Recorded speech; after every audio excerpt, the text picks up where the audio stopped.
Hello guys, welcome to another video of Tollywood టాసర్స్.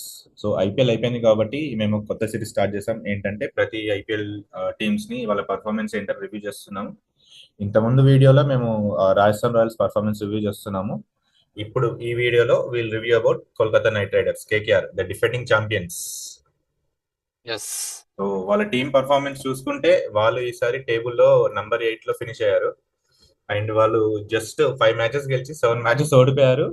2 matches no no result. No result. No result. ఆ రెండు no results వాళ్ళకి బాగా పెద్ద impact పడింది. బట్ ఓన్లీ 5 మ్యాచెస్ గెలిచారు. Defending champions. సో సీజన్కి వచ్చినప్పుడు డిఫెండింగ్ ఛాంపియన్స్ కాబట్టి మంచి ఎక్స్పెక్టేషన్స్ ఉండే. కొందరు ప్లేయర్స్ రిలీజ్ చేసినా కూడా వాళ్ళ కోర్ టీమ్ ని రిటైన్ చేసుకున్నారు. మంచి ఎక్స్పెక్టేషన్స్ ఉండే. సో లెట్స్ రివ్యూ ఈసారి వాళ్ళకి టాప్ పర్ఫార్మన్స్ ఎవరు బ్యాటింగ్ అండ్ బౌలింగ్ లో. టాప్ టాప్ పర్ఫార్మర్స్ మెయిన్ గా చూసుకుంటే మనం ఒకవేళ చూస్తే బ్యాటింగ్ స్కురన్సివి వాళ్ళ top performer top batsmen Rahane. Rahane top.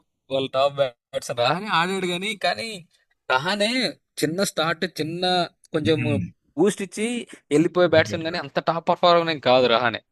కానీ వాళ్ళకి టాప్ పర్ఫార్మర్ రహానే అయిపోయాడు చూడు. నెక్స్ట్ రఘువంశీ 300 రన్స్ తో. రఘువంశి రఘువంశి బ్యాటింగ్ ఆర్డర్ ఎప్పుడు వచ్చాడో తెలీదు, ఎప్పుడు దింపేవాళ్ళో తెలీదు. కానీ దింపిన ప్రతిసారి పర్ఫామ్ చేశాడు రఘువంశి. అవును. అంటే మీకు వాళ్ళు మరీ నెక్స్ట్. హై స్కోర్స్ కాకుండా మంచి క్విక్ 30-40 రన్స్ కొట్టి వెళ్ళిపోయేటోడు. అండ్ బౌలింగ్ లో కానీ టాప్. మీరు కానీ నా ఎక్స్పెక్టేషన్ కరెక్ట్ అయితే నెక్స్ట్ ఇయర్ రఘువంశిని ఓపెనింగ్ గారు 1 డౌన్ పంపిస్తారు.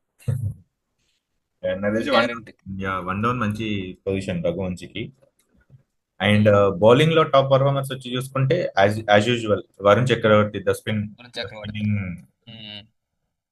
The spin magician. Magician. 17 wickets తో ఈ సీజన్ మరీ అనుకున్నంతగా ఫినిష్ చేయలేదు, but still 17 wickets is very good. And economy కూడా అరౌండ్ 7.6 ఉండేది. But very good season for Varun Chakravarthy. Not that good season, but మంచి మంచి సీజనే. కానీ ఏంటంటే వేరే బౌలర్స్ సపోర్ట్ రాలేదు. మిచెల్ స్టార్క్ వెళ్ళిపోవడం. అండ్ ఇంకోటి వైభవ్ వరేరా కూడా బాగా పర్ఫామ్ చేశాడు. 17 వికెట్స్ తీశాడు ఈ సీజన్ లో, అన్క్యాప్ ప్లేయర్. ఎవ్వరు అనుభవించరు ఆ పర్ఫార్మెన్స్. చూడండి వైభవ్ అరోరాది నుంచి ఎవరు అసలు ఇన్ని వికెట్స్ తీసాడని మనకే అనిపిస్తది. అలాంటి పర్ఫార్మర్ 17 వికెట్స్ తీసాడు. సో అది యా ఇవి వీళ్ళ నెక్స్ట్ టాప్. టాప్ పర్ఫార్మర్స్ పైన. Next worst performers, I mean ఎంతో పర్ఫార్మెన్స్ ఎక్స్పెక్ట్ చేసినాం కానీ వాళ్ళ నుంచి అంత పర్ఫార్మెన్స్ రావాలి ప్లేయర్స్. ఎవరు ఫస్ట్? మెయిన్ గా అంటే వీళ్ళది మెయిన్ డ్రాబ్యాక్ ఏంటంటే opening pair last yes. Year Phil Salt bro. Phil Salt వాళ్ళు లాస్ట్ ఇయర్ వాళ్ళ కేకేఆర్ కి ఇచ్చిన షార్ట్స్ తోటి కేకేఆర్ ఆల్మోస్ట్ ఫైనల్ తీసుకెళ్ళింది ఫిల్ సాల్ట్ వల్లనే. లాస్ట్ సీజన్ ఫైనల్ కి వెళ్ళింది. ఈసారి ఎస్. ఆర్సీబీ కూడా ఫైనల్ కి వెళ్ళిందంటే one of the biggest reason Phil Salt. ఈసారి వాళ్ళు ఫిల్ సాల్ట్ ని రిలీజ్ ఫిల్సాల్ట్. చేయడం వల్ల డికాక్ ని తీసుకున్నారు. డికాక్ ని కానీ ఫస్ట్ మ్యాచ్ కొట్టాడు 96 ఏమో. తర్వాత అసలు ఏమీ ఆడలేదు. తర్వాత కొన్ని మ్యాచ్ల తర్వాత రహమానుల్లా గుర్బాజ్ వచ్చాడు, అతనేం ఆడలేదు. సునీల్ నారాయణ పర్లేదు, బాగానే ఆడాడు, అరౌండ్ 300 రన్స్ కొట్టాడు. బట్ ఏంటంటే ఆ టాప్ ఆర్డర్ నుంచి మంచి క్విక్ పవర్ ప్లేలో రన్స్ రాకపోయేసరికి మొత్తం ప్రెషర్ అంతా మిడిల్ ఆర్డర్ పైన పడిపోయింది. మళ్ళీ అందులోనూ రహానే కూడా లైక్ ఆల్మోస్ట్ ఆప్షన్ లో తీసుకొని కెప్టెన్ చేశారు. రానే బాగా చేశాడు కానీ ఏంటో సడన్ గా మిడిల్ ఆర్డర్ మీద పర్ఫార్మెన్స్ వెళ్ళింది. మళ్ళీ అందులో రసల్ కూడా పర్ఫార్మ్ చేయలేదు. రింకు కూడా వచ్చినంత అనుకున్నంత పర్ఫార్మెన్స్ ఇవ్వలేదు ఈసారి. అండ్ ఇంకోటి. రింకుకి చెప్పు చెప్పు. రింకుకి కొంచెం ఆర్డర్ అప్ చేస్తే బెటర్ ఏమో అని చాలా మంది అనుకున్నారు. కానీ ఈ సీజన్ లో ఛాన్స్ వచ్చాయి కానీ రింకునే ప్రూవ్ చేసుకోలేకపోయాడు. Hmm. అండ్ ఇంకొకటి ఏంటంటే ఇప్పుడు దాకా వాళ్ళ ఫస్ట్ వికెట్ పార్ట్నర్షిప్ 50 దాటలేదు ఈ సీజన్ లో. అదే కదా. అదే అది one of the main hmm. Reason వాళ్ళు ఈసారి మ్యాచ్లు అదే. ఇన్కన్సిస్టెంట్ ఆడేసరికి. ఇంకోటి వెంకటేష్ అయ్యర్ 22 crores కొన్నది వెంకటేష్ అయ్యర్ ని. 22 crores పెట్టి ట్వంటీ టూ కొనుక్కుంటే పాయింట్ సెవెన్ ఫైవ్ అసలు ఎన్ని రన్స్ కొట్టాడు బ్రో? 200 కూడా దాటలేదు ఈ సీజన్ వెంకటేష్ అయ్యర్ రన్స్. ఇప్పుడైతే బాగా ఒక మ్యాచ్ ఆడేసి నేను అగ్రెసివ్ గా ఆడడం అంటే 270 280 కొట్టడం కాదు, మ్యాచ్ తగ్గట్టు నీట్ గా ఎప్పుడు అవసరమైతే అప్పుడు క్విక్ రన్స్ కొట్టాలి, అదే అగ్రెషన్ చెప్పాడు. ఆ తర్వాత మ్యాచ్ నుంచి అన్ని సింగిల్ డిజిట్లే. అమ్మ ఎస్ఆర్హెచ్ మీద ట్రాల్ చేసుకుంటే చెప్పిండు.